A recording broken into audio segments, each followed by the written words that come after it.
किसी वर्ग का विकर्ण कितना है 10√2 मीटर है ना। तो क्षेत्रफल निकालना है और परिमाप निकालना है, यही ना। तो क्षेत्रफल और परिमाप निकालने से सबसे पहले भुजा मालूम होना चाहिए। इसमें भुजा मालूम नहीं है, क्या मालूम है, विकर्ण मालूम है।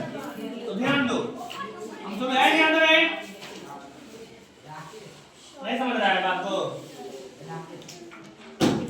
कौन आ रहा है किसका बात, शांत रहो। ये वर्ग है समझ लो, और वर्ग का विकर्ण क्या है, बीचों बीच विकर्ण है। अब विकर्ण का मान कितना दिया हुआ 10√2 मीटर। इसका नाम लिखो एबीसीडी हो गया।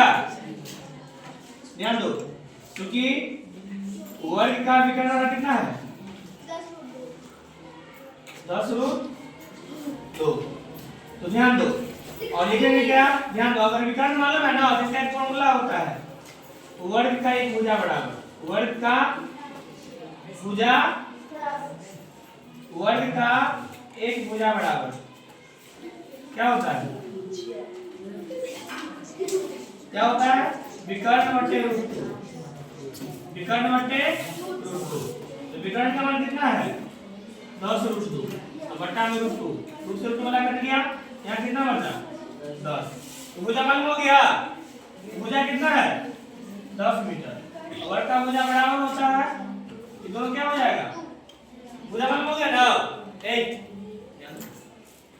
तो पहला सवाल क्या बोला जा रहा है, क्षेत्रफल निकालने के लिए लिखेंगे वर्ग की भुजा बराबर बताओ कितना है 10 मीटर।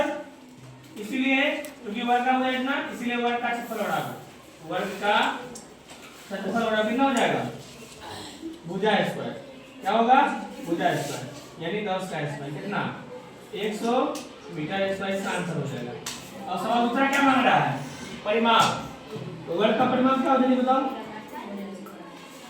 वर्ग का परिमाप बराबर 4 गुने 1 भुजा। तो 4 गुने 1 भुजा कितना 10, यानी 10 चौक 40 मीटर। अगर सवाल समझ आ गया है तो तुम लोगों को दो सवाल बनाना है ना। कितनी देते हैं ध्यान दो, पहला सवाल तुम लोगों का होमवर्क है, ये वर्ग है और इसका विकर्ण है कितना 16√2। इसमें एक में निकालना है क्षेत्रफल और दो में निकालना है परिमाप। और एक वर्ग है दूसरा सवाल है ना, दूसरा वाला है इसमें भुजा कितना है मान लो 12 मीटर, ठीक है ना। और वर्ग का सब भुजा बराबर होता है तो मालूम है सबको। इसमें सवाल क्या निकालेगा, पहला तो क्षेत्रफल निकालना है, दूसरा परिमाप निकालना है और तीसरा विकर्ण। इस सवाल बना के लाएगा सबका ये होमवर्क है, ठीक है।